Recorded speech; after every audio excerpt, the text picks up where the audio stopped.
ravie de vous retrouver dans un tout nouveau décryptage de composition. Aujourd'hui, on s'intéresse aux soins contour de l'œil. Au niveau de l'utilisation du soin du contour de l'œil, ce que l'on cherche en premier lieu est d'hydrater cette zone particulièrement fragile et sensible. Car en effet, c'est souvent autour de la zone du contour des yeux que l'on va voir apparaître les premières ridules et aussi les signes de fatigue.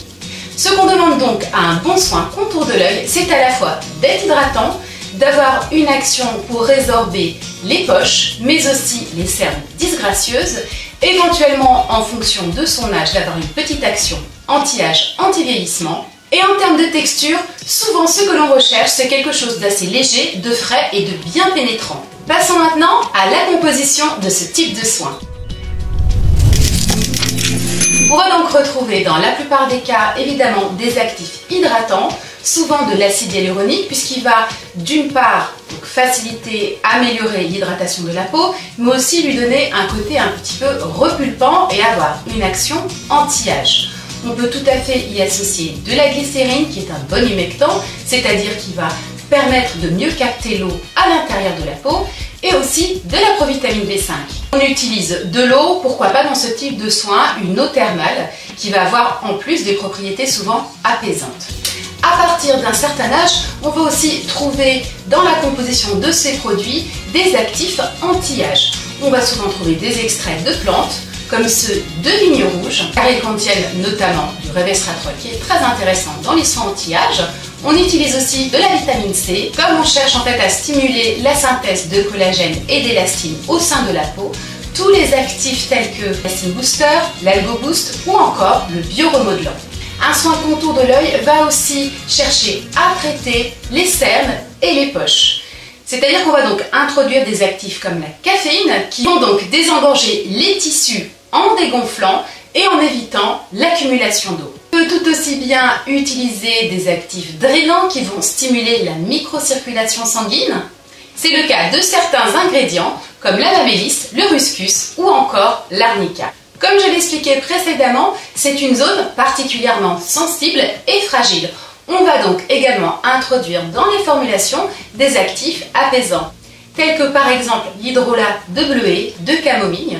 Pour donner une petite action aussi astringente, on peut utiliser de l'hydrolat de rose, mais aussi du gel d'aloe vera. Et dans les petits plus formulations qu'on peut trouver dans certains produits, on peut notamment penser à la gomme d'acacia qu'on va utiliser tout simplement pour son petit côté liftant, qui est donc appréciable dans un soin contour de l'œil, notamment quand il s'agit d'un soin qui est aussi anti-âge, mais aussi différents sucres, par exemple tirés des protéines d'avoine, qui va permettre de déposer, pareil, c'est un léger film sur la peau avec un effet tenseur appréciable. Et un dernier ingrédient auquel on peut aussi avoir recours, mais parfois on y pense moins, ce sont aussi les pigments et les micas, soit pour flouter la zone et donc donner un effet beaucoup plus lisse à la peau, soit au contraire pour apporter de la lumière en la réfléchissant et atténuer les cernes. À présent, notez mes quelques petits tips au niveau de la formulation. Concernant les produits cosmétiques que vous pouvez trouver sur le marché, faites attention, évitez les formules qui vont contenir des actifs un petit peu trop agressifs pour la zone fragile du contour de l'œil.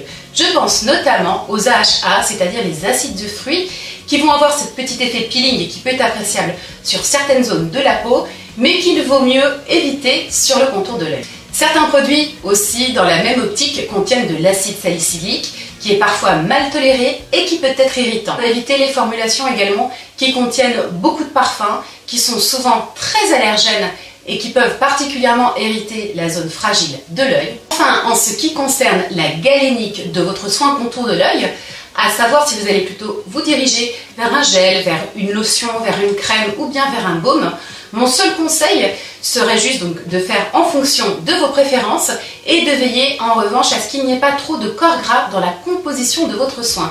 Puisqu'en fait, les produits qui contiennent beaucoup de corps gras, d'huile ou d'ester huileux vont avoir tendance à favoriser le gonflement au niveau de votre paupière et du dessous de l'œil. Évidemment, dans ce type de soin, on cherche au contraire à réduire et à lifter le regard pour lui donner plus de lumière. Et maintenant, je vous laisse avec la recette de base pour concocter votre propre soin contour de l'œil.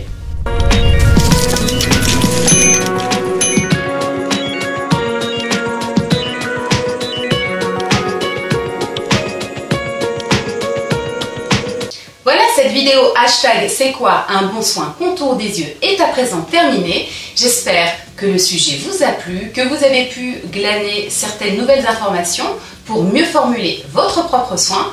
N'hésitez pas, si vous avez des demandes spécifiques concernant une thématique, un cosmétique en particulier que vous souhaiteriez que j'approfondisse, à me le faire part en commentaire. Si cette vidéo vous a plu, je vous invite à me soutenir en likant le sujet et en le partageant auprès de vos contacts sur les réseaux sociaux. À bientôt les câlinettes!